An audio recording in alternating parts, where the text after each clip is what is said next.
So hello guys, welcome back to your own channel Educational Virus and my name is Nikhil Kumar. तो guys आज की video में हमेशा की तरह बहुत ही ज़्यादा इंपॉर्टेंट और बहुत ही इंटरेस्टिंग होने वाली है गाइस, क्योंकि आज की वीडियो में आप लोगों के लिए लेकर आया हूँ ऐसी चीज़ जिससे कि आप अपने बोर्ड एग्जाम में आसानी से 95 या फिर 90 प्लस आसानी से अपने बोर्ड एग्जाम्स में आप स्कोर कर सकते हैं साइंस के एग्जाम में। क्योंकि गाइस आज की वीडियो में मैं आप लोग के लिए एक ऐसे कुछ ऐसे टॉपिक्स चुन चुन के लाया हूँ जिनकी मदद से आप आसानी से 90 प्लस स्कोर कर सकते हैं, जो कि रिपीटेड टॉपिक्स होते हैं, जो कि हर साल आपके बोर्ड एग्जाम में उन्हीं के ऊपर क्वेश्चन आते हैं।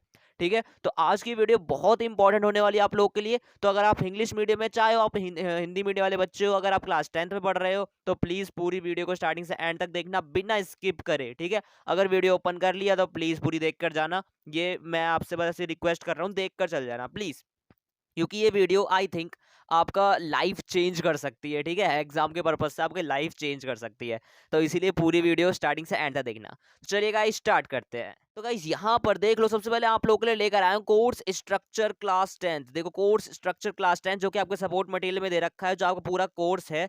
कि आप लोगों को कभी डाउट रहता है कि कितने मार्क्स का कौन सा हमारा वो आ रहा है, टॉपिक आ रहा है, कितने मार्क्स का कितना चैप्टर आ रहा है, वो सब इधर दे रखा है। तो देख लो यहाँ पर आपका जो पहला यूनिट है वो है आपका chemical substance nature and behaviour. ये आपका पहला यूनिट है, जो कि आपकी पूरी केमिस्ट्री होती है, जो कि आपके पूरे 25 मार्क्स में आने वाला है। तो इसीलिए पूरी केमिस्ट्री आपका जो 25 मार्क्स में आएगी, तो इसलिए केमिस्ट्री की टेंशन मत लेना। बाकी दूसरा जो आपका यूनिट है वो है आपका वर्ल्ड ऑफ लिविंग, जो कि आपका बायोलॉजी होता है। बायोलॉजी के जो आपके सारे चैप्टर्स हैं, वर्ल्ड ऑफ लिविंग, वो आपका बायोलॉजी के सारे चैप्टर्स हैं, जो कि आपके पूरे 25 मार्क्स के आ रहे हैं। अब ये चैप्टर्स कौन कौन से हैं ये मैंने आपको पहले बता रखा है, और अभी तो 1 साल हो गए हैं पढ़ते पढ़ते, आपको साइंस पता तो होगा ही कि क्या कौन कौन से चैप्टर्स हैं बायोलॉजी के। ठीक है, तो तीसरा जो आपका यूनिट है वो है आपका नेचुरल फेनोमिना। ठीक है, नेचुरल फेनोमिना में आपके दो चीज यहाँ पर है, एक तो नेचुरल फेनोमिना और इफेक्ट ऑफ करंट। ठीक है, यहाँ पर दो चीज आया और ये दोनों आपके फिजिक्स के हैं। ठीक है, ये दोनों आपके फिजिक्स के हैं, जो कि आपका एक नेचुरल फेनोमेना 12 नंबर का है और इफेक्ट्स ऑफ करंट आपके 13 नंबर के हैं, और इन दोनों को मिला के आपके पूरे 25 मार्क्स का ये फिजिक्स का पूरा आपका ये सेक्शन हो जाता है। और जो लास्ट आपको दे रखा है नेचुरल रिसोर्सेज, जिसमें आपका एक चैप्टर आता है आर इन्वायरमेंट। ठीक है, वो आर इन्वायरमेंट में से आपका पूरे 5 नंबर का आएगा, तो वो ना फिजिक्स में काउंट होता है ना वो बायोलॉजी में काउंट होता है, तो इसीलिए उसे हम नेचुरल रिसोर्सेज कहते हैं। ठीक है, तो वो आपका पूरे 5 नंबर का आता है, और टोटल आपका कुछ इस तरीके से आपके पूरे 80 मार्क्स का वो पेपर पूरा हो जाता है खत्म। ठीक है, बाकी जो 20 नंबर होते हैं वो इंटरनल मार्क्स आपको मिलते हैं, वो सब तो आपको पता ही होगा। ठीक है, बताने की जरूरत नहीं है। तो टोटल आपका 100 मार्क्स का हो जाता है, ग्रैंड टोटल आपका 100 नंबर का होता है। ठीक है, अब यहाँ देख लो क्या क्या यूनिट से, किस किस चैप्टर से कौन कौन से टॉपिक्स अगर आप करके गए तो आपके 90% पूरे कन्फर्म है। ठीक है, तो यहाँ देखो ध्यान से, पहले देख लो chapter number first chemical reaction के बारे में। देखो केमिकल रिएक्शन जो आपका चैप्टर नंबर फर्स्ट है, इसके अंदर जो सबसे बेस्ट और सबसे इंपॉर्टेंट जो चीज है ना, वो है यहाँ पर बैलेंस्ड केमिकल इक्वेशन। जी हाँ गाइज, ये हर साल रिपीट होता है, इसके ऊपर क्वेश्चन आता ही आता है। वरना इस साल 3 मार्क्स में आएगा, वरना 5 मार्क्स में आएगा, लेकिन बिल्कुल डायरेक्ट आता है। ऐसा नहीं कि घुमा फिरा कर आपको दे देगा, नहीं, ये डायरेक्ट क्वेश्चन इसके ऊपर बन के आते हैं। ठीक है, जैसे डायरेक्ट बोले तो आपको ऊपर हेडिंग दे देगा कि इस इक्वेशन को बैलेंस करो, और 3 यहाँ पर आपको इक्वेशन दे देगा। ठीक है, 3 कोई से भी रैंडम इक्वेशंस दे देगा, बोलेगा इसको बैलेंस करो, तो वरना 3 मार्क्स में ऐसे दे देगा। और अगर इसको 5 मार्क्स देना पड़े तो 5 मार्क्स में थोड़ा सा हल्का सा घुमा के आपको एक स्टेटमेंट दे देगा, और उसमें एक्स और वाई ऐसे कुछ दे देगा, और उसमें से बोलेगा कि इस इक्वेशन को बताओ कैसी इक्वेशन है, किस टाइप की इक्वेशन है, और इसको पूरा बैलेंस करके लिखो। तो कुछ इस तरीके से भी दे सकता है, बाकी रहेगा आपका बैलेंस्ड केमिकल इक्वेशन।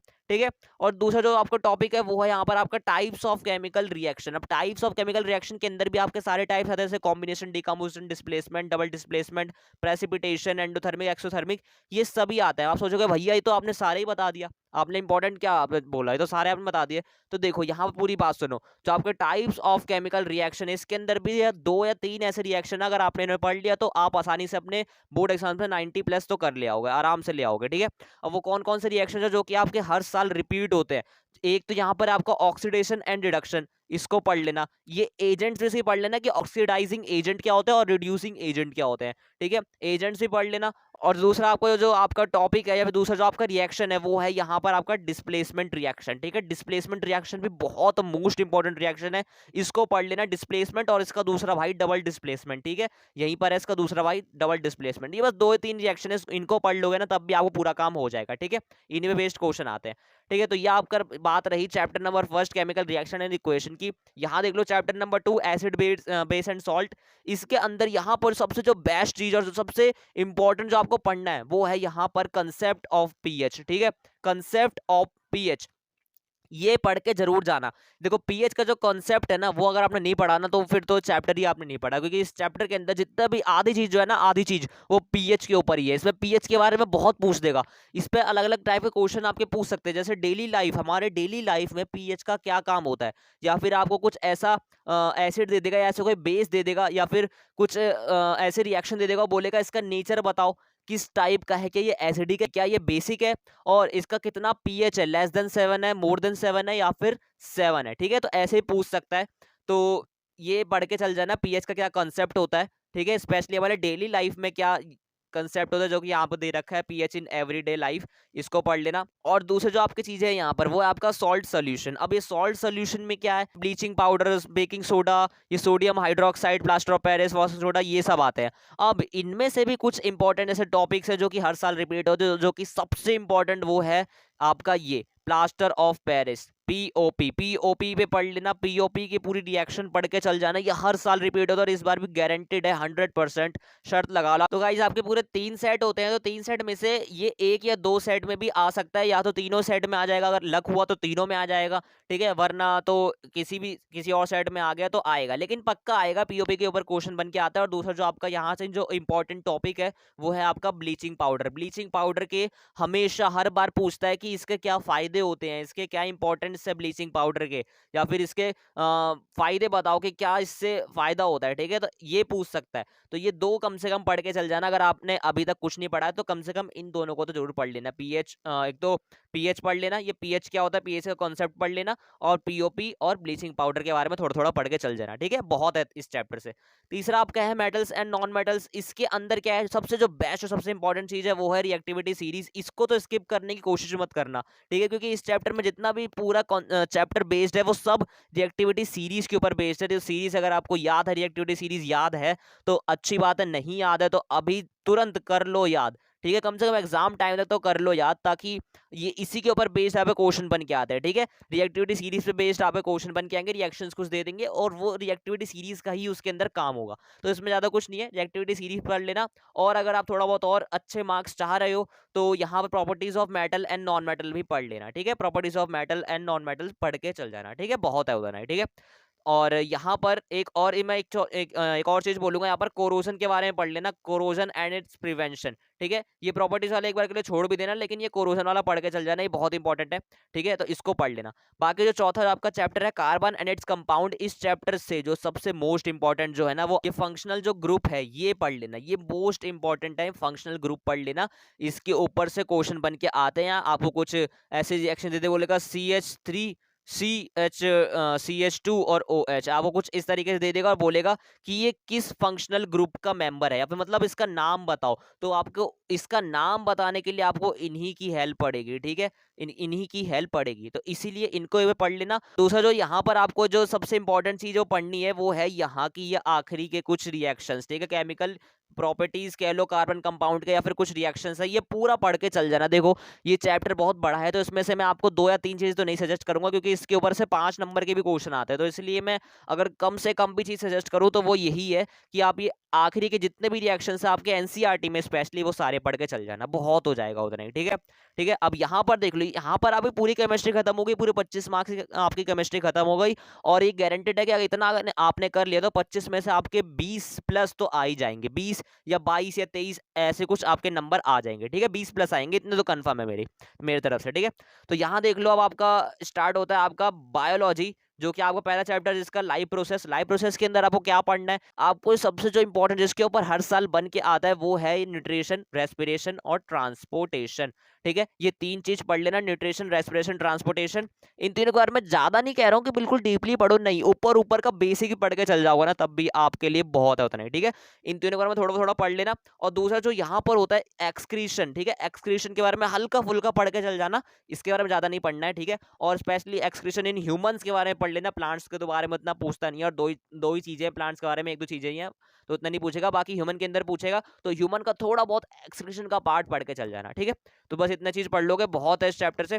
बाकी जो आपका इसका नेक्स्ट चैप्टर वो है कंट्रोल एंड कोऑर्डिनेशन। इसके अंदर जो आपको सबसे इंपॉर्टेंट चीज पढ़नी है वो है यहाँ रिफ्लेक्स एक्शन। ठीक है, रिफ्लेक्स एक्शन को बिल्कुल स्किप मत करना इस चैप्टर से। इस चैप्टर से रिफ्लेक्स एक्शन के ऊपर एक ना एक सवाल आएगा, वरना 3 मार्क्स में आएगा, वरना 5 मार्क्स में आएगा, लेकिन आएगा ही आएगा। ठीक है, तो इसको तो बिल्कुल स्किप मत करना। बाकी यहाँ पर आपको कुछ हार्मोन्स दे रखे होते हैं एंड में, एनिमल के हार्मोन्स जो कि आपके ह्यूमन के अंदर जो हार्मोन्स होते हैं वो होते हैं, तो हार्मोन्स को तो बिल्कुल स्किप मत करना। हार्मोन्स के ऊपर भी आपके क्वेश्चंस बन के आते हैं, तो हार्मोन्स और रिफ्लेक्स एक्शन ये दो चीजें पढ़ लोगे इस चैप्टर से, बहुत है, इतना ही बहुत है। ठीक है, मैं आपको ज्यादा चीजें नहीं बता रहा हूँ ताकि आपका टाइम नहीं वेस्ट हो, तो ठीक है, इन सब चीजों को पढ़ लोगे तो आपका टाइम भी बचेगा और आपके अच्छे मार्क्स भी आ जाएंगे।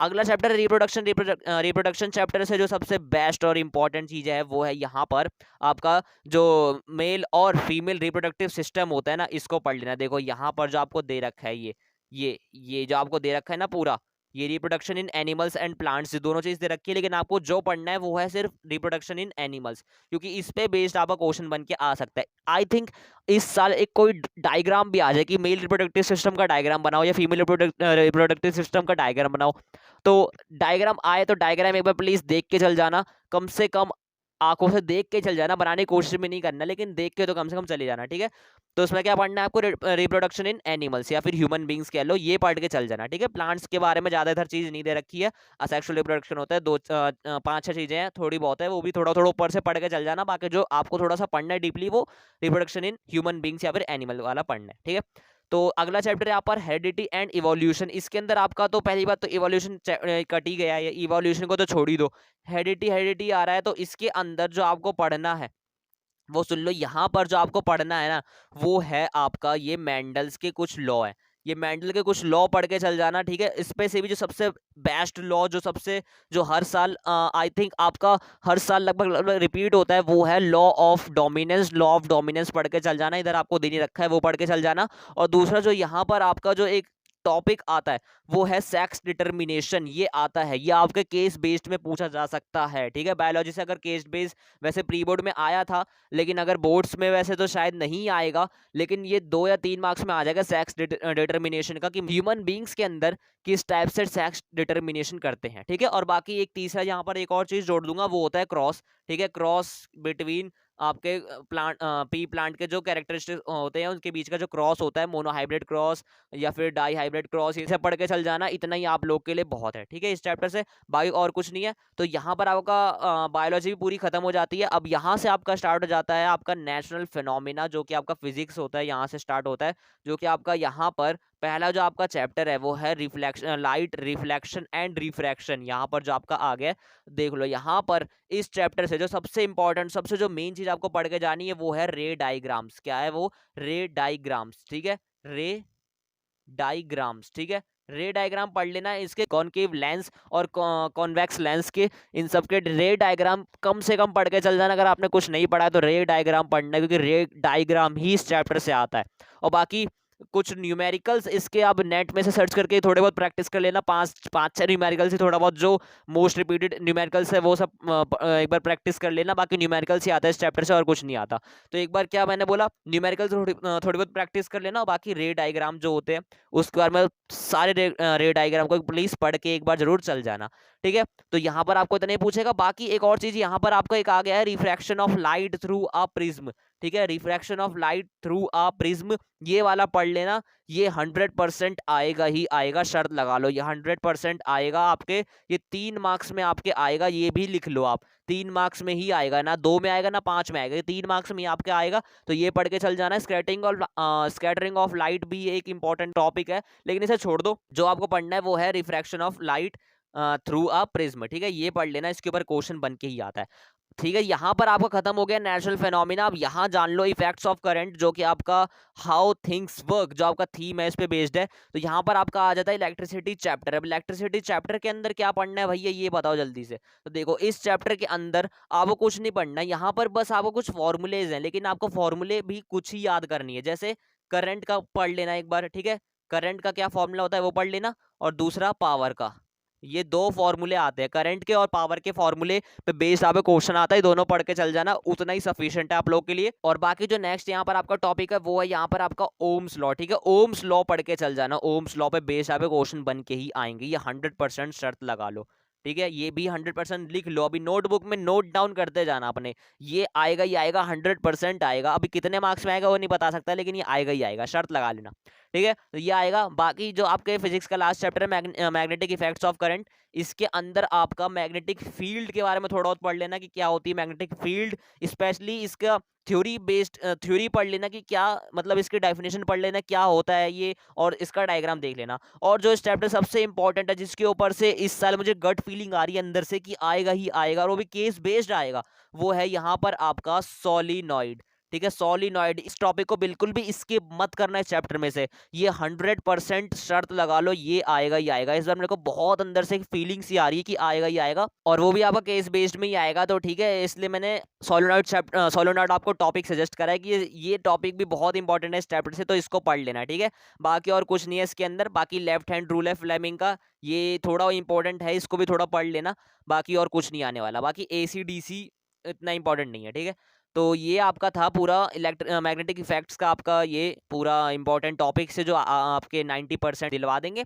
बाकी यहाँ पर जो लास्ट आपका जो यूनिट आता है, यूनिट 5 नेचुरल रिसोर्सेज, जिसके अंदर एक लौता चैप्टर आता है, वो है आर एनवायरमेंट, जिसके अंदर से 5 मार्क्स का आपका आता है पूरा।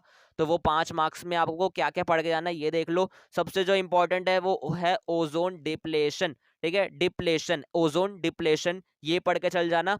ये मोस्ट इंपॉर्टेंट आपका टॉपिक है इस चैप्टर से, आर एनवायरमेंट के चैप्टर से। ओजोन लेयर के बारे में स्पेशली पढ़ के चल जाना कि ओजोन लेयर होती क्या है। मैंने बताया था पहले भी आपको, पिछली वीडियो में मैंने बताया था कि O3 उसे बनता है ओजोन लेयर, ठीक है। अब ये क्यों इसके अंदर छोटे छोटे छेद हो रहे हैं, क्यों हो रहे हैं, क्या कारण है, ये पढ़ के चल जाना। 2 नंबर में आता है, जिससे ज्यादा में नहीं आएगा ये। और बाकी जो इस चैप्टर से जो सबसे इंपॉर्टेंट, जो इसके बाद जिसके ऊपर से बन के आ सकता है क्वेश्चन, वो है फूड चेन, ठीक है, फूड चेन। फूड चेन के ऊपर आएगा, ये पढ़ के चल जाना। फूड चेन आएगा या फिर फूड वेब आ सकता है, तो ये दोनों पढ़ के चल जाना, उतना आप लोग के लिए बहुत है, ठीक है, इस चैप्टर से। बाकी और कुछ नहीं आएगा। तो यहाँ पर ये आपका पूरा खत्म हो गया है सारे चैप्टर्स के इंपॉर्टेंट टॉपिक्स, मैंने आपको बता दिए बहुत हद तक। बाकी थोड़ा बहुत और अगर आप प्रैक्टिस करना चाहे तो कर सकते हैं। तो मेरी तरफ से इतना ही था गाइस। वीडियो से लगी हो तो वीडियो को लाइक कर देना, चैनल को सब्सक्राइब कर देना, ये आपके ऊपर है, आपकी मर्जी है। लेकिन प्लीज़ एक बार, अगर आपका 2 मार्च का एग्जाम है, अगर आप उससे एक रात पहले देख रहे हो इस वीडियो को, तो प्लीज़ जितनी चीज़ें बताइए मैंने अभी की अभी तुरंत कर लो उसे, ठीक है, तुरंत कर लो। आपके हो सके तो कुछ मार्क्स और आपके इंक्रीज करवा देगा, ठीक है। बाकी 90% का मेरे को इतना तो कंफर्म है कि आप लोग ले आओगे, क्योंकि बहुत आसान आने वाला है इस बार का पेपर, थोड़ा ज़्यादा टफ नहीं आएगा, घबराना मत, ठीक है।